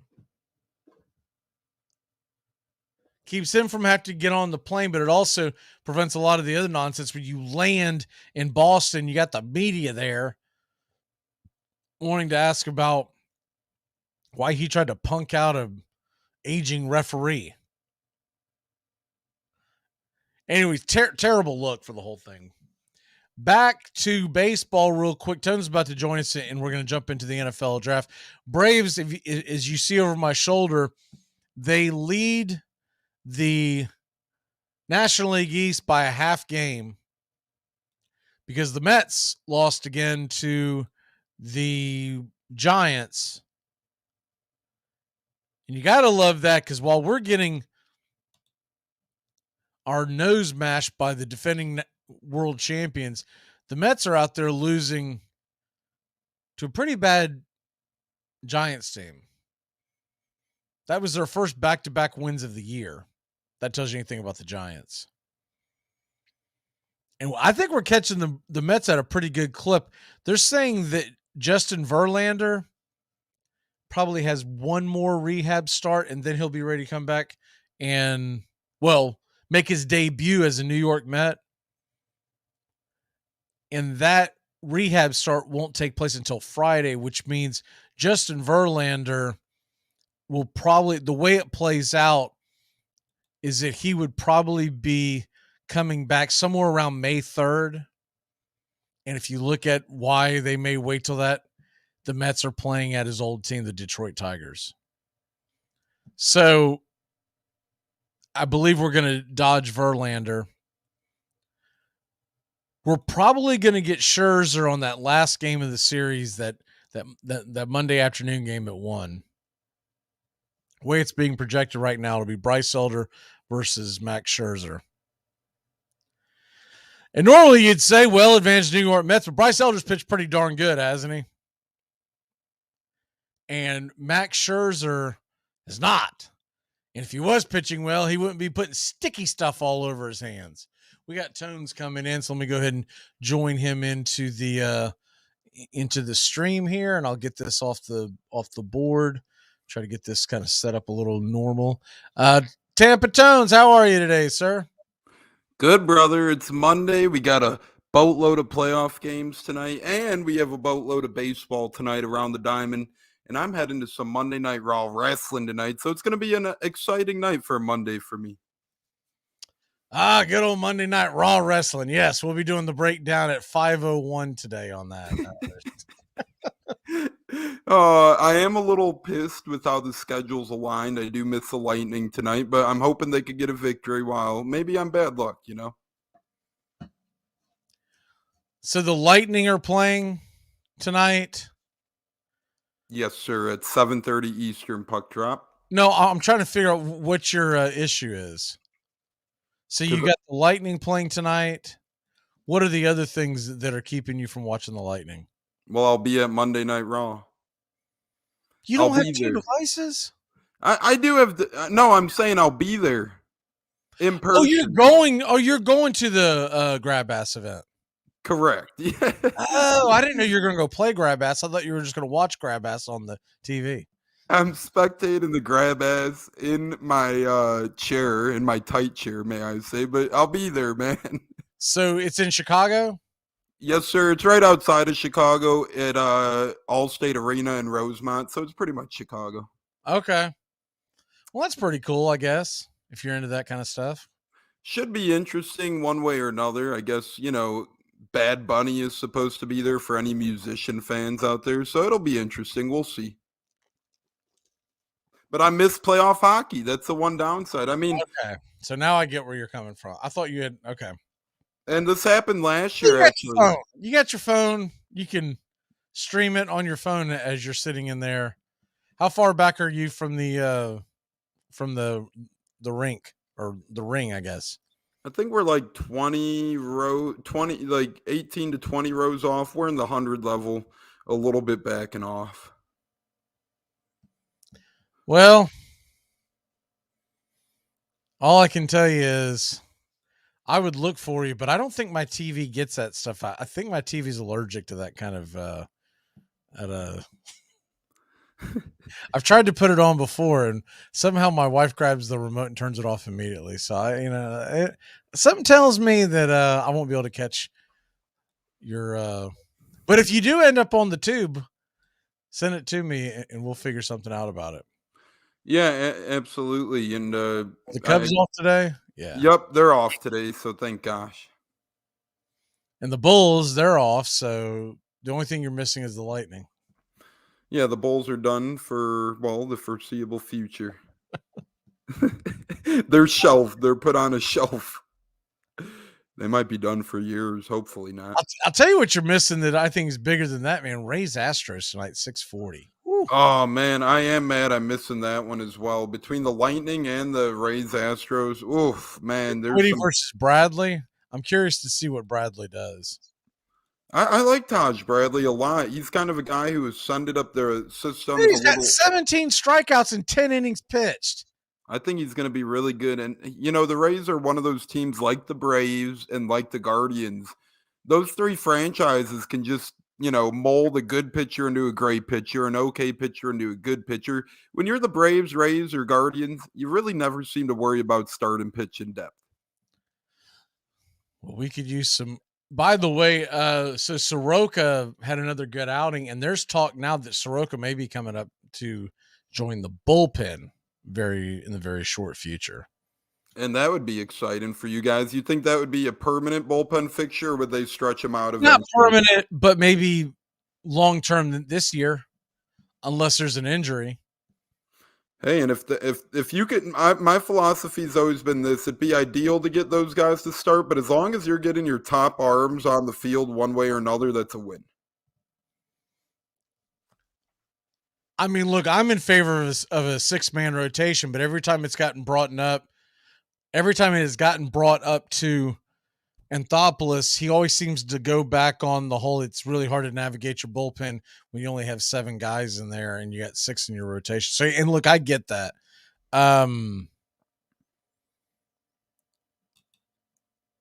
The only thing about Soroka is if you put him in the bullpen and you start going, let's say 4, 5, 6 weeks and he's in the bullpen, the only thing that you're really limiting yourself is if there is an injury and you want a spot start, he's not really available to do that because he's not stretched out. So the only way to do this would be when he comes in, let him throw 2 innings. Mm-hmm. Maybe almost after that, you go and have him throw another inning or 2 down below, and you only use him once to twice a week. And it seems like McGee, not to change topics here, but the Aaron Rodgers trade seems to be official according to Adam Schefter, and the compensation is out for You that. see that now. Okay. It says the Jets are getting Aaron Rodgers, pick number 15, and wow. So the Jets get Rodgers, pick number 15, and a 2023 fifth-round pick, and the Packers get pick number 13, a 2023 second-round pick, a sixth-round pick, and a conditional 2024 second-round pick that becomes a first-round pick if Rodgers plays at least 65% of the plays next season. 65% of what you cut out? Of offensive plays next season. Not this coming season, but the season after. Yes, that's what I'm making sense of it, at least. So it's interesting to see. I can't believe the Jets got pick number 15 back along with Rodgers. Well, that's been the big stipulation going on for the last 10 days or so, was that they were wanting to flip picks, but then the other question came. So it was almost a given that they were going to flip picks because the Jets have a pick just a little higher than the Packers. Mm-hmm. But the big question was, now what pick did they end up trading? So the Jets got the 15th pick and a 2023 fifth-round pick, and the Packers got the 13th pick and pick number 42 in the second round. 42, okay.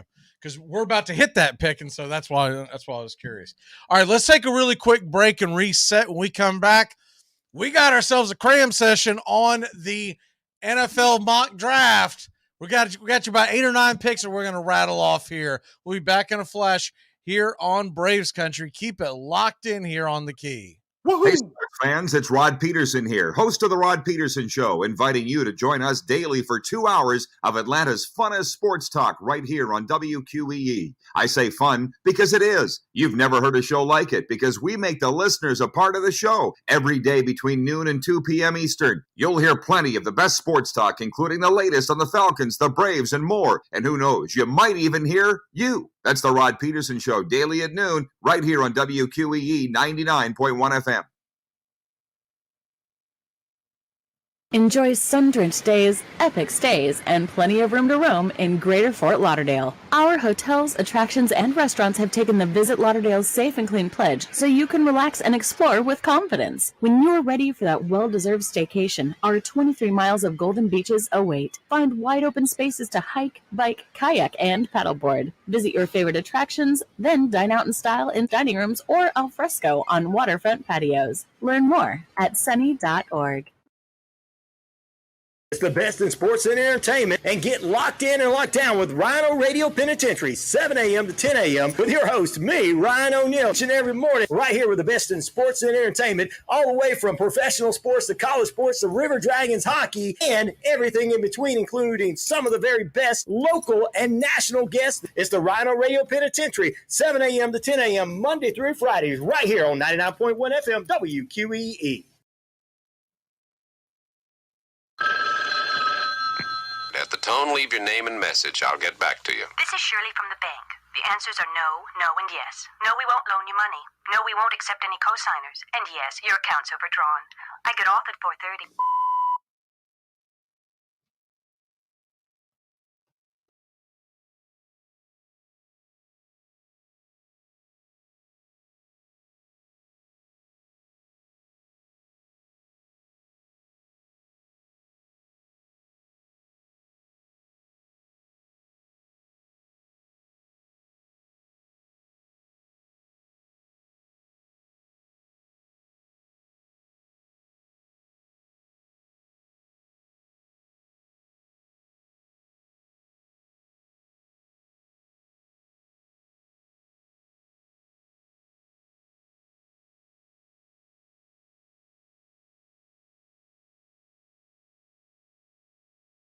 Here, and I've gone ahead and changed it on the screen there, so you see now that the Jets have the number 11 pick in the second round, no longer. It was Jets back-to-back on 11 and 12 pick, but now it's Green Bay, Jets, Atlanta, and then Green Bay again. That still kind of works out for us because Tones has both of the Green Bay's pick and the Jets pick. Originally, I had Tones doing Jets, and then I've got Atlanta, and then he was going to do Green Bay. But now it all works out because I like it when the team's getting drafted by the same person if they have two picks in the same area. That way it kind of goes with one, so we don't get a couple of knuckleheads that both draft wide receivers or something within 2 picks of each other or something. So, with no further ado, the NFL mock draft, the slow burn draft. We started this about 2.5 years ago. We are on pick number 11 in the second round. And I'm curious to see where you are going to go, sir, with this first pick with the Green Bay Packers now. And I know that threw you a curveball, so hopefully you're able to adjust. I think I'm able to adjust pretty good here, and I made some picks, believe it or not. I used my brain for once. No, just kidding. I made picks that would be pretty compatible for both teams, fits the need of both teams. So I have the Packers adding here to their defense and stacking up a little bit. They're a little thin at the inside linebacker position. I don't think Devondre Campbell is going to be cut for the long haul there. I think Quay Walker is a nice one on the inside, on the right side, but then you got Devondre Campbell. I'm not sure if they're going to be happy with him as a starter. He might be more of a backup. So I got the Green Bay Packers with this overall pick selecting Trenton Simpson, linebacker out of Clemson. He could play the hybrid position. A lot of folks say he could play. He's one of those guys who's, could play safety, could play linebacker, could be very versatile to a defense. So like we've seen the other year where Atlanta nabbed that kid very high from Clemson, the jack of all trades. Here we see the Packers doing the same thing with hopes that Trenton Simpson could be an Isaiah Simmons type figure. All right, that was with the Green Bay Packers. If you're just joining us, the Packers have made a trade with the Jets, and they now own the 11th pick in the second round, as the Jets gave that as compensation, as Aaron Rodgers is now officially a New York Jet. Crazy. And we knew this was coming, but now that it's finally here, it's starting to feel pretty real. Yeah, I was starting to wonder if it was going to happen before the draft actually took place, but it really, as much as they try to,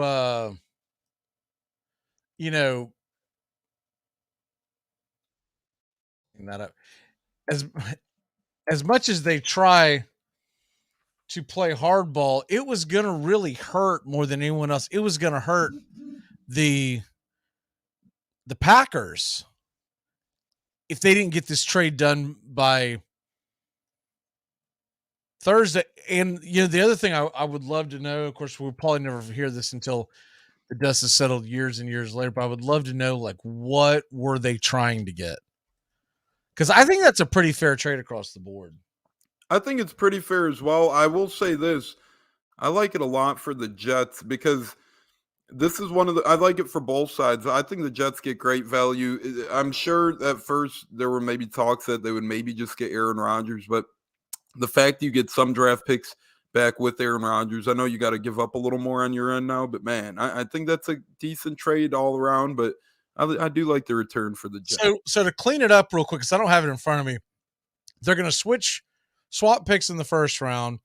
They're going to get Packers get the Jets pick in the second round. And then what was the rest of the compensation? So one more time here. Let's see. It says Jets get Aaron Rodgers, pick number 15, and pick number... Yeah, I already cleaned that up. They're just switching picks in the first round. Yeah, and then... the weeds and confusing people. Jets and Packers are flip-flopping picks in the first round, and obviously Aaron Rodgers is going to the Jets. We get that. And pick number 170 is going to the Jets, and then Packers get number 170? What round is that? That's a 5th rounder in this year's draft. So the Jets are getting Rodgers, a fifth round pick, and then they're going to slide down a few slots in the first round. The Packers are getting the Jets' first round pick, so they're just flip flopping a second round pick, which is number 42, and then pick number 207, which is a sixth round pick, and then a conditional 2024 second round pick that can turn into a first. Oh, that's okay. So that's got to do with 65% of this year's snaps. Correct. Well, when I asked you earlier if that was for the following year, that's not.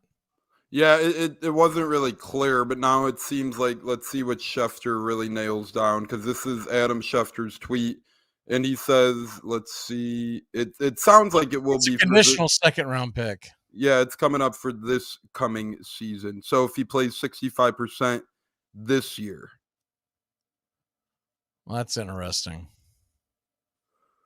I thought it was being played off of whether or not they were getting him for a 1 year, or is he coming to the Jets for 2 years? That's right? What I thought. And it seems like he's going to change numbers as well to number 8, which is the college. He can't wear the number he's got because the number he's been wearing, 12, was retired. That's Joe Namath's number.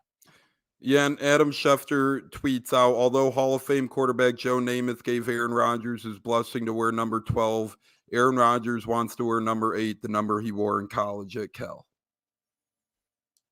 Yeah, Aaron Rodgers knows not to wear. You don't wear Joe Namath's number. That's just that's bad juju. I agree. He has. It's not like. Never mind. That's a really bad example. If it was a guy that played 80 years ago, he's been passed away for 20. I could almost see it, and like the family says, "Hey, it's okay to wear it." Then you could see a guy doing that. But it's not far enough for. Remember something too.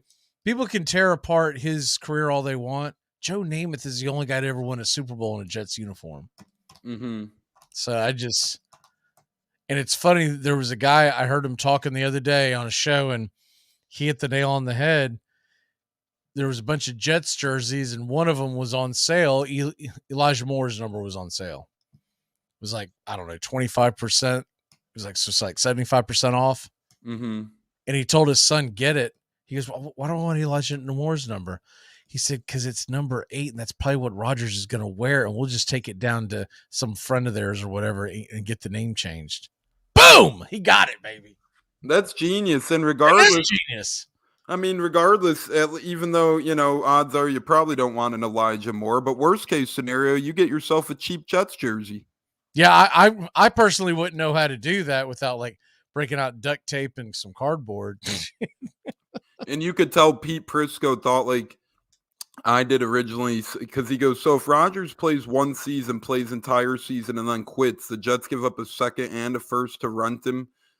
So you could tell people are thinking, wait, maybe the stipulation should have been for the second season, not the first. That's where I would have been if I were the Jets. Yeah.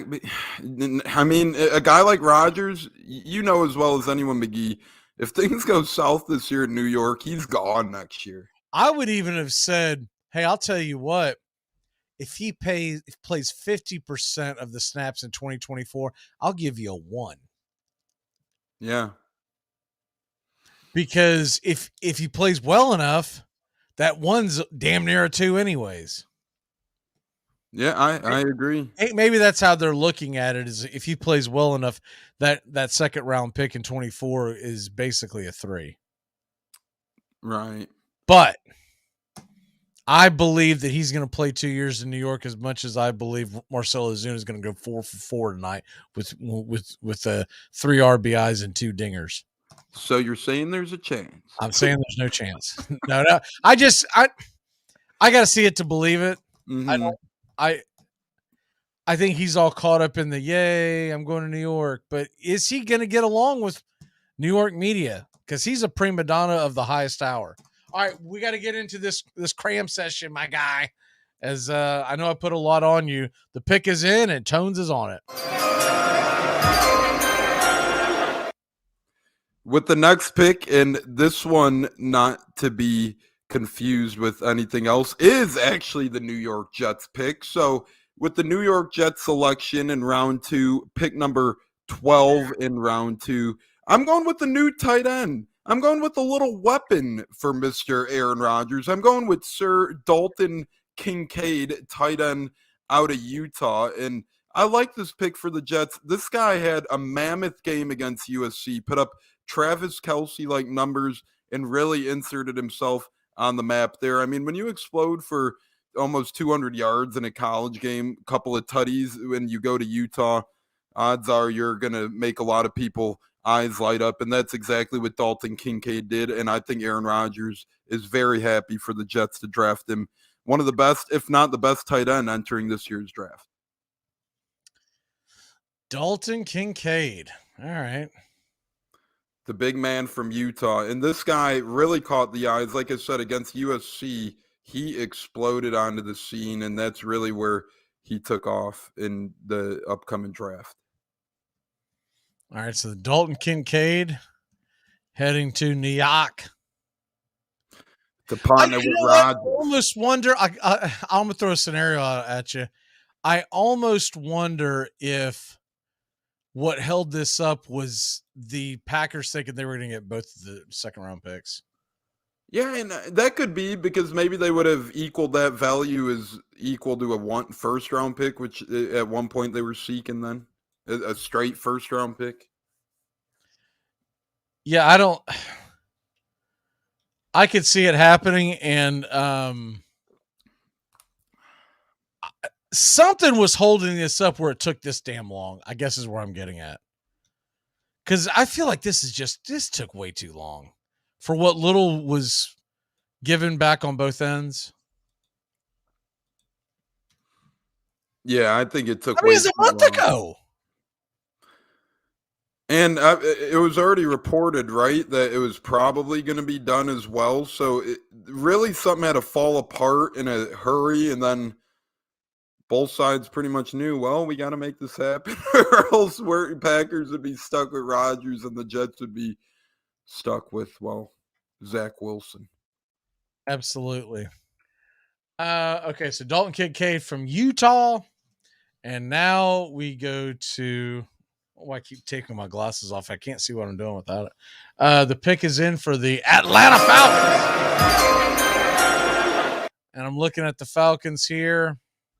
And let's see what has fallen to Atlanta here. We've done so many of these. I'm trying to remember. Do you have in front of you what Atlanta's already picked in this draft? Yes, sir. They took Jackson Smith from Ohio State, the wide receiver there. Okay. I couldn't remember where they went. So, with that being said, that almost tells me this is a... All right. And is Gibbs still out there? Jahmyr Gibbs from Alabama. He is gone, the running back. I took him last Friday. He is newly gone. Okay. That's okay. I'm pretty sure he's still here. Zach Charbonnet. Yep, he is still there, my friend. Running back from UCLA. I'm going to go ahead and take Zach Charbonnet, running back from UCLA. Really like his just overall game. Gibbs would have been a good home run guy to get, but Charbonnet is a little bigger, 6 foot, 214 pounds. And one of the things that has been loved about him at the combine and everything is he's great out of the backfield with the passing game. So you put him in there with Algier. I think you're building something pretty cool. I still think there's a very good chance that they're going to end up doing the Bijan Robinson. I feel like the Falcons are going to make a splash with their first pick.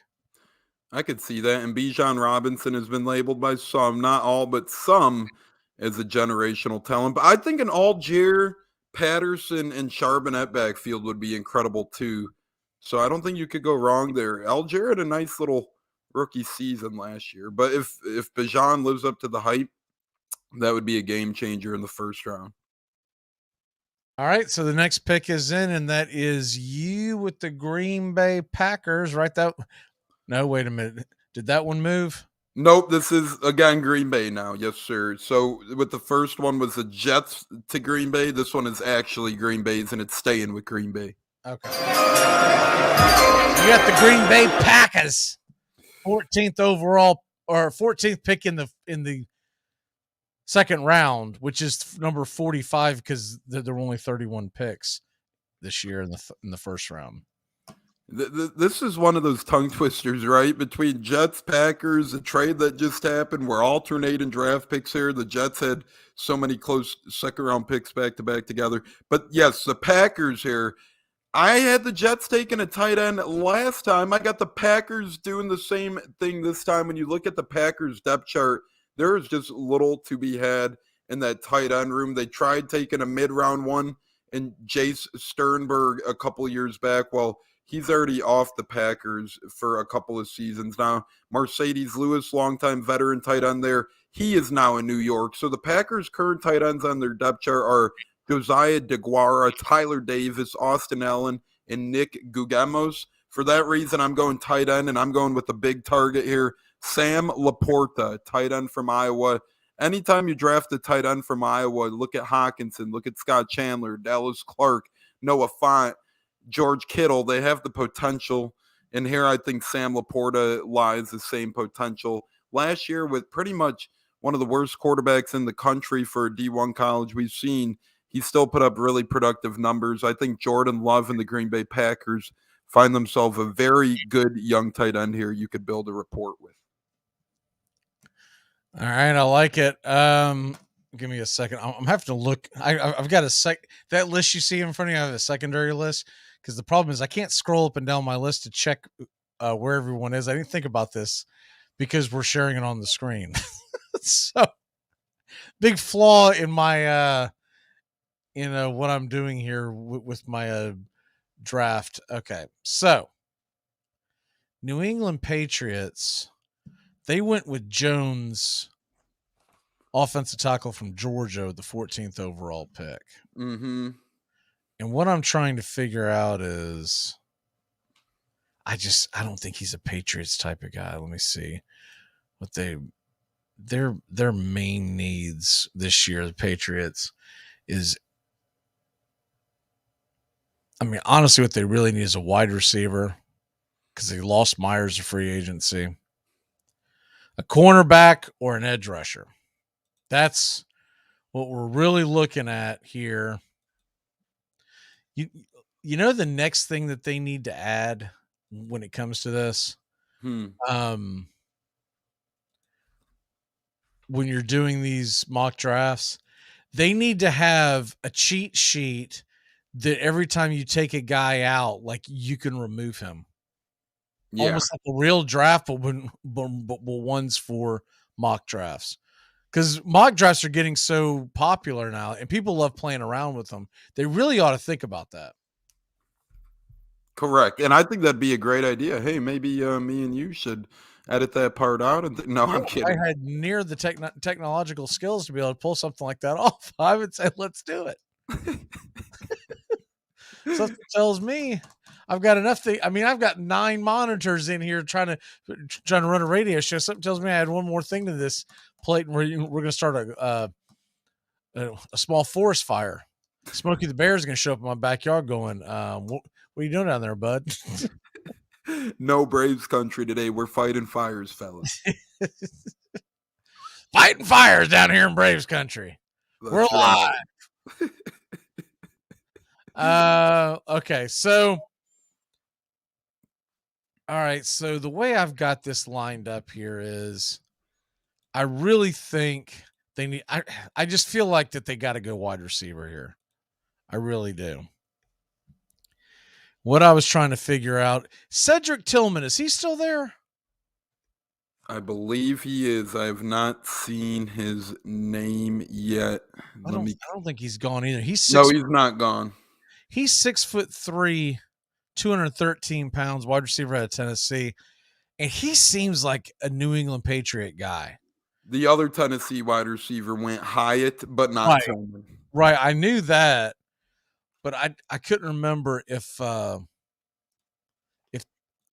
I'm going to go ahead with the 15th pick of the second round. The New England Patriots select wide receiver Cedric Tillman. And the reason why I say he seems like a Patriots guy, he's got the size. They don't tend to draft receivers that don't have size. There's a couple of receivers that are ranked high in this year's draft. And you may agree or disagree, but the point is they're ranked high. And I just don't know if I'm buying that a shorter receiver, and where is he listed at here? The one that I had on my radar, Nathaniel Dell out of Houston. I know a lot of folks are big on him. He's 5'8". When was the last time you remember seeing a receiver in New England that wasn't like a big, tall receiver? I can't. I mean, it seems like that they always have the tall receivers that they go after. And I don't see a Nathaniel Dell working well in the Patriots offense. The only two types were opposite type of receivers in Dell. They were possession receivers, Welker and Amendola. And other than that, they go for the big boys. Yeah, absolutely. All right, so there's that pick. And so that would be, as I put it here, I'll put it in the chat real quick. So that is going to pass the ball back to you, right? Yes, sir. That leaves the Commanders with the. You got the commies with no owner, no ownership group, nothing. I should have picked myself for them here. I mean, why not? Why not? Oh, I could help out in the front office too. So where are you going with the number 16 pick here in the second round? Well, this one was a little puzzling because I felt like they need a quarterback, but with Hendon Hooker and the rest of the fellas gone, I feel like it would have been a stretch to the next quarterback, whoever you might have ranked next, whether it's DTR, Duggan, the kid out of Stanford, whether it's Malik Cunningham. I don't feel like any of them are second round material, and that'd be quite the jump. So they have Sam Howell, they have Brissett. I think they'll worry about a quarterback later. I got them taking a guy who protects the quarterback here. They had a terrible offensive line last year. They got Carson Wentz and Sam Howell killed back there when they played. I'm going with the big man who's missing 2 teeth from being so damn tough out of North Dakota State, Cody Mauch from North Dakota State. He could play guard. He could play tackle. This guy is nasty. He came in to college football as a tight end, leaving as an offensive lineman. And like I said, he's had 2 teeth missing, and his reason for not replacing him is, why would I do that? So the man who lost his teeth is a young one in a accident, violence. That's what he brings to the table, and I think that's what he's going to bring to Washington. Cody Mauch from North Dakota State. 6'5", 302 pounds. North Dakota State. The guy looks like he just doesn't wash his dishes. He doesn't shower. He'll slam doors in your face. He looks nasty. He sounds like a pro wrestler. Is that why you like him? No, honestly, I've seen a couple Bucks fans that were like, "Oh, the Bucks should be all over this guy." So then I dove deep, and I'm like, "This guy is the man. He's been battling his butt off for years now, and he does fit a pro wrestler's build. You're not lying about that." All right, so that's going to take us to the Detroit Lions. And what in the heck just happened? Okay. Detroit Lions loading up here. And Dalton Kincaid is off the board. I feel like they've got to get a tight end. Now I'm trying to remember. Didn't Michael Mayer go off the board? He did in round 1. Okay, that's what I thought. How do you not love a guy like the name of Michael Mayer, by the way? He'd be scary out there. He went to Cincinnati, and Brian was really happy with that pick, I remember. So I believe Darnell Washington is still available. Yes, tight he end is. from University of Georgia. He's out there. 6'6", 264 pounds, a 4.64 in the 40. And he's just a massive kid. And look, they need help at the tight end position after trading away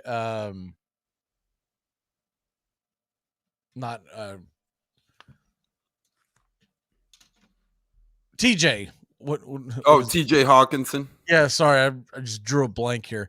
TJ Hawkinson, they're going to need help in the tight end position. And what is unique about this guy with his size is that he actually makes guys miss after the catch, which I think is he could be an athletic freak in the NFL. So I'm going with the tight end from Georgia, Darnell Washington. I'll clean this up once I get past my pick because I can't do 6. I can only do 5.5 things at a time. But I'll eventually get all this stuff on the screen.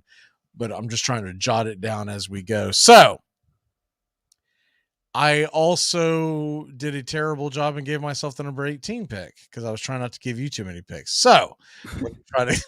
And I am typing these in the chat, the Cody Mock and Darnell Washington. Yeah, when you do this, you don't think about, well, you're also doing 6 other things as you're trying to do this.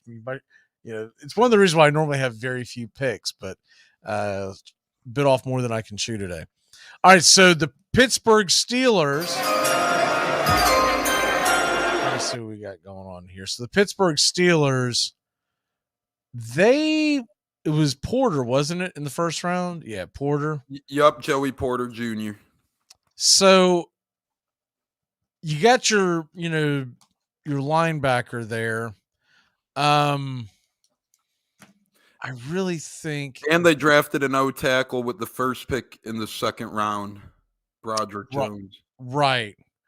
They got Jones with the 2.1 picks. So they got their tackle. They got their edge. And I'm looking at Pittsburgh and what their needs are. And at this point, really what sticks out to me is that depending on what's left here after you picked it clean, the offensive line to me kind of stands out. And offensive tackle specifically. This isn't right. He's still there. So I know Skaronski's gone. Paris Johnson. He's gone. Okay, that's what I thought. Broderick Jones is gone. And that was the pick. Okay. So they've already gone tackle. Probably don't want to double it up. All right. So I think their best bet, especially playing in the AFC North and having to deal with, let's be honest, dealing with Joe Burrow and company. Let's get the Pittsburgh Steelers as a cornerback with this pick. And the best cornerback available is Banks still there? Banks is gone from Maryland, right? Yeah. He's gone. He went to the Commanders with the 16th pick. Keon White's still there. Edge rusher from Georgia Tech. Yes, sir, he is. Well, let me go there. Let me go Keon White, edge rusher from Georgia Tech. 6'5", 285 pounds. Had 7.5 sacks last year. I actually was going to go with him for the Bucs, so I like that pick. Yeah, I think that's the best, especially for their needs. And let's be honest, they just do not pass on great linebackers. And I think that's a pretty good pick by the so Keon White, edge rusher from Georgia Tech. Mm-hmm. That is the 18th pick. What is the 19th pick in this cram session? Well, like I alluded to, I thought Keon White was a fantastic pick. I had him slotted in, but like all good GMs, you have a backup ready to roll, and that's exactly what Jason White has ready here. So I'm going with the backup pick here. When Keon White is gone, you look to another edge rusher, and I'm going with the likes of a Northwesterner, another Big Ten guy. I'm having the Bucks go with Mr. Adetomiwa Adibawar. I probably butchered that, but Adetomiwa Easy for you to say.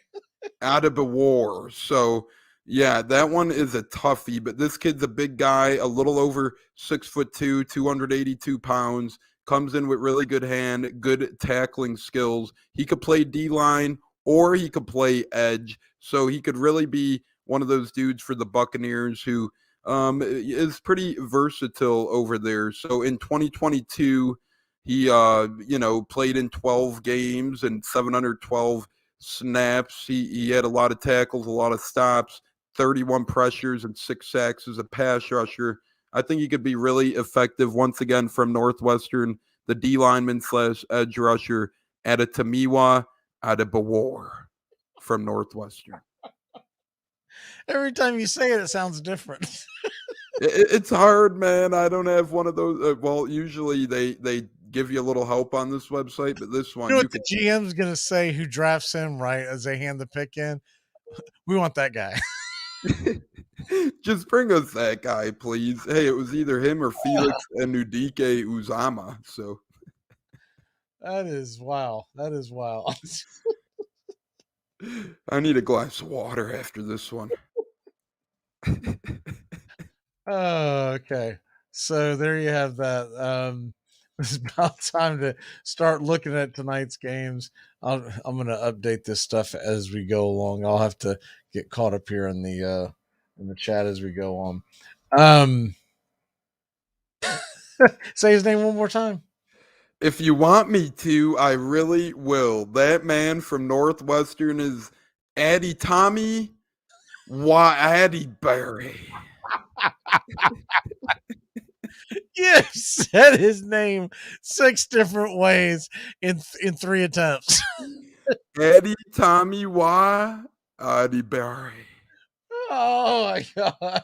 I think it'll be a little different every time it rolls off the tongue. Eddie, Tommy, Wami, Hami.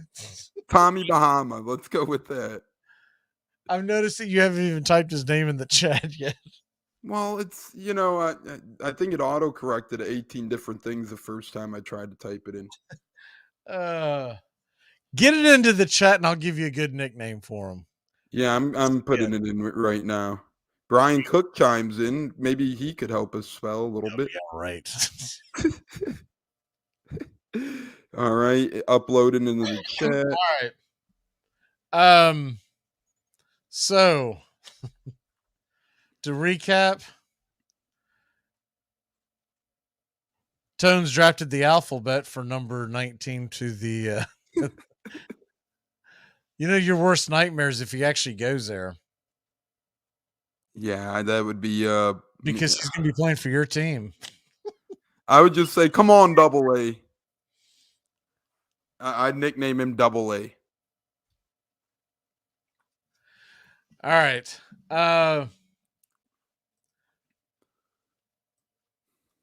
He will definitely be big nickname. I mean, that's got AA written all over it. All right, games tonight. Give me your lock of the night. Okay, real quick, lock of the night's coming. I do like the Heat +8 tonight at home against Milwaukee, but my lock of the night is 7:40 Eastern time. Detroit Tigers at Milwaukee Brewers. I like the Brewers tonight, although I hate them in real life, but I love them tonight in the gambling world. They're -145 with Colin Ray on the mound. He's had one phenomenal start, one good start this year. I think he has a good game tonight against a lackluster Detroit lineup. First pitch, 7:40 Eastern time.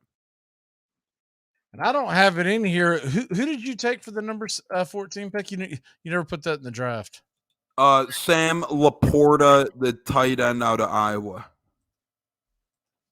Yeah, I don't know why I skipped that one. Silly me. I did skip it in the chat, though. That's my apologies. All right. Okay, my lock of the night, Braves -1.5. Even with that terrible bottom of the order that we have on display tonight, I think Strider's going to go out there and get the job done. We're going to rock it. And by the time we hit the ground running on Thursday. We're going to be going for the sweep, baby, because we are getting tired of this. We lost 4 in a row. It's time to win 4 in a row, getting ready for New York. We are about out of time. Tones, you got 5 seconds. Walk off. Enjoy basketball and playoff hockey tonight, everybody. My walk-off is Braves tonight. Tomorrow, we're back at it with the Braves Country Baseball 720. Keep it locked in here on the key, and we'll see you tomorrow, 3 to 5. We go live tomorrow morning. Get your morning started off right with Rhino Radio Penitentiary. We shall see you, baby. And we got some upcoming news about more broadcasting stuff that we got going on. Have a good one, y'all. Goodbye, sweetheart. Well, it's time to go. We're back tomorrow with another show. Well, unless we're fired, we'll talk to you then. Goodbye, sweetheart. Goodbye. Goodbye. Guys and gals, it's time to go. We'll see you on the next show. Same bat time, same bat channel. Thanks for listening to Braves Country with Mac Magee and the Armchair Quarterbacks on 99.1 FM WQEE, The Key in Noonan, Georgia, and simulcasting on youtube.com/@Braves Country. Braves Country comes your way weekdays, 3 p.m. Eastern to 5 p.m. Eastern. Please follow, like, and subscribe today. Armchair Quarterback Radio, your first choice for Southern sports. Something of the 5th of September. Something of the 5th of September. She said a lot that I can't remember. Something of the 5th. Can I get another cigarette, please? Can I get another cigarette, please? Yeah, I know I live to regret it. Just give me another cigarette, please.